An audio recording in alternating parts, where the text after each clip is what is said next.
Hi, I'm Matt Posner, Restore Program Manager for Escambia County with the Natural Resources Management Department. Thank you for joining us on this update of the Hollis T. Williams Conceptual Park Plan. I'm joined today by Alan Vincent with HDR Engineering. Welcome, Alan. Thanks. Great to be here. Thank you for being here, Alan. This project is brought to you by Escambia County and the City of Pensacola. It is a joint effort funded through the Restore Act direct component funding source that was forwarded by the Escambia County Board of County Commissioners in 2017. Alan with HDR has been working hard over the last 6 months on developing this conceptual framework, and that's what we'll be talking about today. Why don't you tell us a little bit about the project, starting with just the project area and the project lengths? Yeah, so the project area basically will be the raised portion of I-110 starting at Wright Street and going north all the way to Maxwell Street. And the concept that we've put together right now is a programming concept where we've taken the original framework plan that was done in the 2010 time frame and the comments and work that went into that, as well as recent surveys that we've done for the project, and we've developed a programming plan through the limits of the park. That's great. So that's one of the things we'll be talking about here today is that conceptual programmatic framework.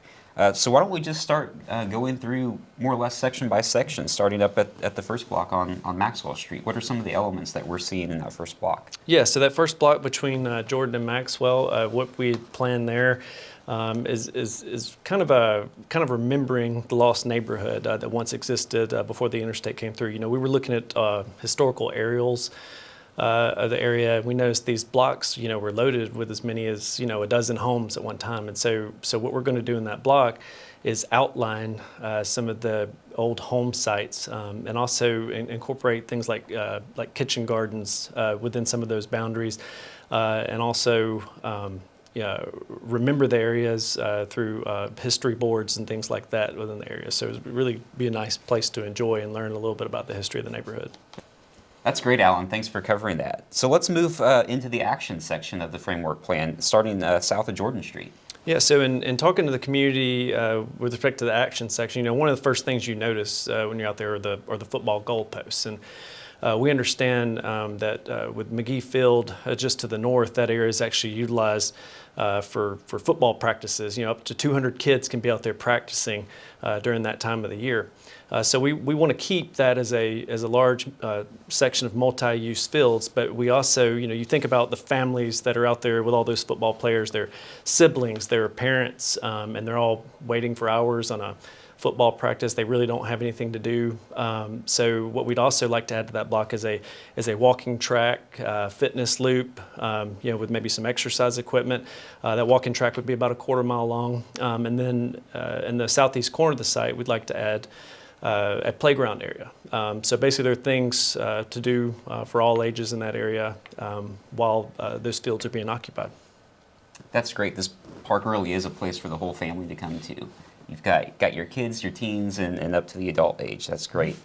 So let's move further down south, moving over into the Hunter T. Pool area and the tennis courts. Tell us a little bit about how we're working in conjunction with some of the other city efforts. Yeah, so first off, the Hunter Pool is actually undergoing a renovation right now. It just started. They're actually replacing the facility. You know, you'll remember the tent facility you've seen for years. They're redoing that now, and so we're really just going to be supplementing that area. You know, we're thinking about in the concept at least, we're showing the addition of a volleyball court. Maybe a dog park within that area to the eastern side of the block, and you know you really already have parking available, you have a restroom available, so you know we're kind of working with the existing features that are there today. Great. And so this next block is the one I'm probably most excited about. This is where action and connection comes together. Tell us about this proposed amphitheater. Yeah, so this is the block between Blunt and Lee Street. Right now, it's really just an open slate, just a open canvas, I guess. And you know, the plan here would be an amphitheater where the community can get together and you know have their own events or even larger events. Maybe could come in and utilize this amphitheater. To the east, we would also, we're showing to incorporate a splash pad and then also picnic areas. And so really it's an opportunity for the whole family to come out and have fun and really activate a space that currently really has nothing going on. Great. So moving again further south, past the Loaves and Fishes building, tell us about this Overlook Plaza and this stormwater pond that's going to be on site.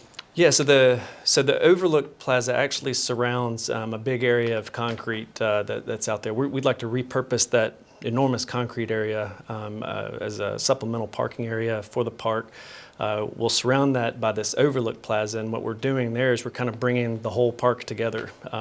There are opportunities for art, intricate landscaping, as well as we can accomplish a lot of our stormwater goals within the park in this area with an extremely large stormwater pond. You're kind of in the bottom of the hill there, just to the near the Lloyd Street intersection and to the south, and so it really will be a nice feature for you to be able to learn about stormwater treatment, to be able to see the intricate landscapes and kind of bring the two sections of the park together. Great. And so as we move further south down Gonzales Street, we start to get into the area of the city's laydown yard and the on-ramp there at Haines Street. Well, what's this art wall that we're talking about? Yeah, so really there's two things. So on one side of the pathway, again, you mentioned the maintenance yard and the on-ramp that kind of limit the space, but we still think we can make this a nice space. The art wall would be a 2-foot tall wall that could be used for seating, but we anticipate some sort of concrete where basically you can have murals painted across the wall. Local artists maybe could be hired to paint these murals. So with the art panels being removed on the storyboard, there's a lot of opportunities in the future for artists to continually create new ideas for that space. Right. That's such a great aspect about this project, that the program elements are being designed with community in mind and implemented. Again, we want this to be a project that's represented and reflective of the actual community that has been in this neighborhood for so many years. Definitely. So as we move down to Cervantes Street, this is where we really kind of have a pinch point of sorts Right. as we connect basically the north side of the park to the south side. How are we really looking to cross Cervantes Street and get our multi-use path on the other side of Cervantes? Well, if you've ever been out there, you know that you're right. There's a pinch point here. In order to cross Cervantes Street at grade, you really have to go to that eastern corner where the park crosses. Then, as you continue south, you have to get around the police station, which occupies really the rest of that block, down to Jackson Street. And so, it is what it is. It's a tight space, but we feel like we can really kind of make this a gateway there at the intersection of Cervantes. From a safety standpoint, you'll know that you're in Hollis T. Williams Park, and it should be a major crossing at that location. And we'll have to work with DOT to make sure that intersection is safe. Right, and that is the State Department of Transportation, so that they're a great partner in this whole effort, and they actually maintain ownership under a lot of this site, so they've been very supportive of this project over the years and continue to look forward to working with them as well. Definitely. So as we move south past the Pensacola Police Department, we really get into, I think, a block that many people have heard about in the community over the last couple of years, where we have the From the Ground Up Community Garden and the skate park. Tell us a little bit about the skate park elements in that community garden. So yeah, the community garden is really an awesome community feature that already exists. Innisfree invests in that area, and so they had some actually great ideas of maybe adding an educational facility, maybe a demonstration kitchen to the community garden, and the city can piggyback onto that and maybe utilize that facility for restrooms for that area. Then to the west, you're really getting into a good community mix by adding in the skate park that would occupy the rest of the block, it's exciting. I know that the skate community has been looking forward to this for years, and we're getting close to final concept on that, and that's something that will actually be under construction by the end of the year. That's great. That's fantastic. So as we move again towards the terminus of this project, just south of Larua and ending up at Wright Street, tell us about this market plaza that we have proposed here. Yeah, so the Market Plaza The idea of its layout really is based on the fact that the community that used to live here really worked for the railroad, and you see the railroad, is kind of a pinch point with the park and the railroad at this location. This is where a lot of the people that work for the railroad lived, and so the Market Plaza we see as being a collection of booths that are made to replicate rail cars, that kind of thing, and so that the area could be utilized for as vendor booths, for instance, over the weekend, similar to Palafox Market, that sort of thing, or maybe even the community garden, maybe able to sell produce one day. But there's really just a lot of opportunities for that space. Again, just another space to bring the community together. That's fantastic. So some of the other elements of this park are really linear in nature, and they cover the whole 1.3 mile length of the project. Can you talk about this multi-use path that stretches across the site? Yeah, so the multi-use path, it does go from end to end of the project. It's about 1.5 miles long. And of course, there are plenty of opportunities throughout the different programmed areas of the park to be able to access, those other programmed areas, with off paths and that kind of thing. So it's really a unique opportunity to have a long linear trail like this. Right. And I know some of our dear cyclists in town are curious as to, is this a recreational trail? Is it a commuter trail? What's the width going to be? Have we gotten to that level of detail yet, or is that to come down the road? Yeah, it's probably going to be an 8 to 10 foot wide trail, which is a typical width for a shared use path. And so that's the general idea for the main Greenway Trail, which will run basically through the spine of the park. Great. And of course, one of the other underpinning elements of this whole project is stormwater attenuation and treatment. Tell us about how we're handling stormwater management throughout this site. Yeah, so our goal is to take and treat untreated stormwater within the park.